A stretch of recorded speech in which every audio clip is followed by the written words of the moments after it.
मेरे प्यारे दोस्तों, ज्ञान के सागर में आपका स्वागत है। दोस्तों, जैसे कि हमने महाभारत के युद्ध से जुड़ी हुई बहुत सारी कहानियों की एक सीरीज सी बनाई थी, आज उसी सीरीज को आगे बढ़ाते हुए मैं कुछ कहानियां और आपके सामने पेश करना चाहूंगा। जी हाँ दोस्तों, क्या आप जानते हैं कि अश्वत्थामा को हमेशा अजर अमर रहने का वरदान मिला था, या यूं कहिए कि उसको ये श्राप मिला था।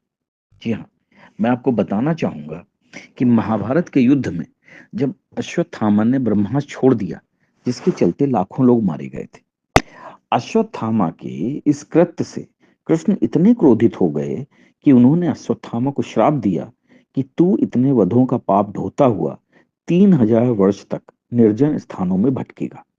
तेरे शरीर से सदैव रक्त की दुर्गंध निकलती रहेगी और तू अनेक रोगों से पीड़ित रहेगा। व्यास ने श्री कृष्ण के वचनों का अनुमोदन किया। कहते हैं कि अश्वत्थामा इस श्राप के बाद रेगिस्तानी इलाके में चला गया था और वहां रहने लगा था। कुछ लोग ये भी मानते हैं कि वह अरब चला गया था, और उत्तर प्रदेश में प्रचलित मान्यता के अनुसार अरब में उसने कृष्ण और पांडवों के धर्म को नष्ट करने की प्रतिज्ञा ली थी। हालांकि भारत में लोग दावा करते हैं कि कई जगहों पर अश्वत्थामा आता जाता रहता है, लेकिन अब तक इसकी सच्चाई की पुष्टि नहीं हुई है। अगर हम यदि मान भी लें कि उनको मात्र 3000 वर्षों तक जिंदा रहने और भटकने का श्राप था, तो फिर वे अब तक मर चुके होंगे, क्योंकि महाभारत को युद्ध हुए 3000 वर्ष बहुत पहले खत्म हो चुके हैं, यानी 5000 वर्ष से ज्यादा हो चुका है। लेकिन यदि उनको कलयुग के अंत तक भटकने का श्राप दिया गया होता, तो शायद वो आज भी भटक रहे होते। तो दोस्तों, ये श्राप था अश्वत्थामा के लिए, कि जिनको आप जीवित मान लें या जीवित होते हुए भी इस श्राप के कारण भटकने की सजा मान लें। क्या आप जानते हैं गंगा और शांतनु, ये दोनों की क्या उम्र रही होगी? मैं आपको बताता हूँ। महाभारत के आदि पर्व में उल्लेख है कि वैशंपायन जी जन्मेजय को कथा क्रम में बताते हैं कि इक्ष्वाक वंश में महाभिष नामक राजा थे। उन्होंने अश्वमेध और राजसूय यज्ञ करके स्वर्ग प्राप्त किया था। एक दिन सभी देवता आदि ब्रह्मा जी की सेवा में उपस्थित हुए। वायु ने श्री गंगा जी के वस्त्र को उनके शरीर से खिसका दिया। तब सबों ने आंखें नीची कर ली, किंतु महाभिष उन्हें देखते रहे। तब ब्रह्मा जी ने उनसे कहा कि तुम मृतलोक जाओ। जिस गंगा को तुम देखते रहे हो, वह तुम्हारा अप्रिय करेगी। इस प्रकार उनका जन्म प्रतीक के पुत्र शांतनु के रूप में हुआ। प्रतापी राजा प्रतीप के बाद उनके पुत्र शांतनु हस्तिनापुर के राजा हुए। पुत्र की कामना से शांतनु के पिता महाराजा प्रतीप गंगा के किनारे तपस्या कर रहे थे।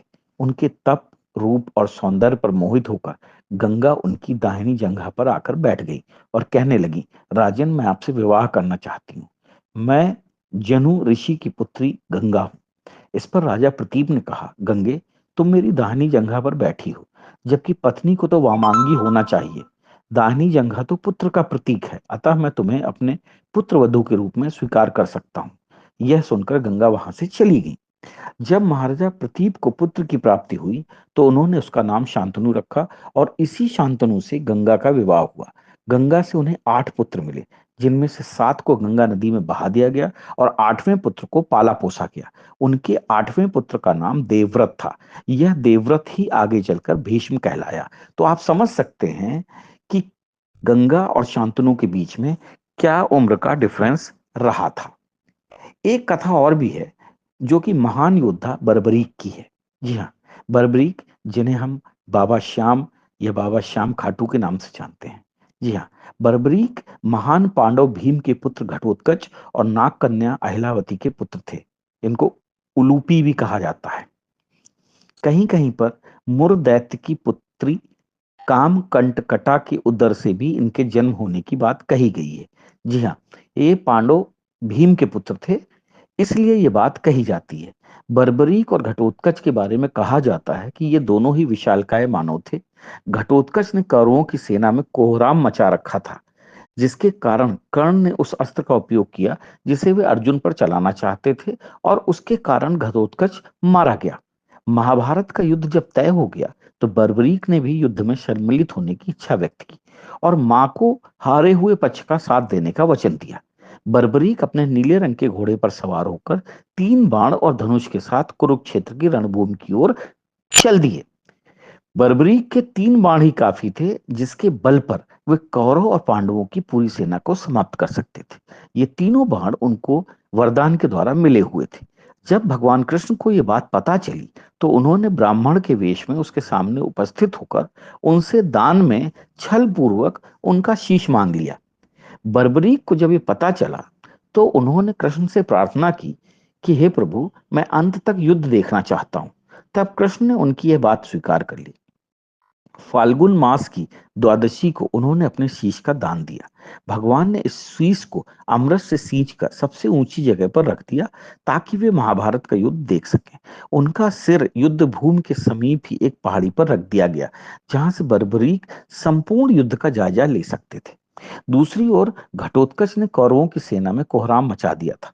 वह इतना विशालकाय था कि एक रथ को लात मारकर कई पीछे तक ढकेल देता था, कई मीटर पीछे तक ढकेल देता था। जी हाँ, वह अपने पैरों से ही कुछ सैनिकों को कुचलकर मार देता था। कहते हैं इसी तरह के विशालकाय मानव एक समय ब्रह्मा जी ने राक्षसों के उत्पात को शांत करने के लिए बनाए थे। बाद में वे ही मानव राक्षस प्रवृत्ति के बन बैठे। तब भगवान शंकर ने उन सभी को नष्ट कर दिया। तो इस तरह से भगवान बर्बरीक, उन्होंने इस महाभारत युद्ध को देखा, और कलयुग में यही भगवान बर्बरीक बाबा श्याम खाटू के नाम से प्रसिद्ध हुए। तभी कहा गया है कि हारे का सहारा बाबा श्याम हमारा। ओम श्री श्याम देवाय नमः। बाबा श्याम की ही ये कृपा है कि उनसे प्रार्थना करने वाला कभी भी निराश नहीं होता। जिसके मन में जो कुछ भी आता है, जो सब तरफ से हार जाते हैं, वो बाबा श्याम से आशीर्वाद पाते हैं और उनका जीवन सफल हो जाता है। इसीलिए भगवान कृष्ण के वरदान स्वरूप बाबा श्याम आज कलयुग में सबसे ज्यादा पूजे जाते हैं। और जो खाटू राजस्थान में जो जगह है, वहां पर ही उनको जो है, उनका मंदिर है। और हर साल लोग, हजारों हजारों, लाखों लाखों लोग बाबा श्याम के मंदिर जाते हैं और उनका आशीर्वाद लेते हैं। तो दोस्तों, ये थी महाभारत की कुछ कथाएं। मुझे लगता है कि आपको पसंद आई होंगी।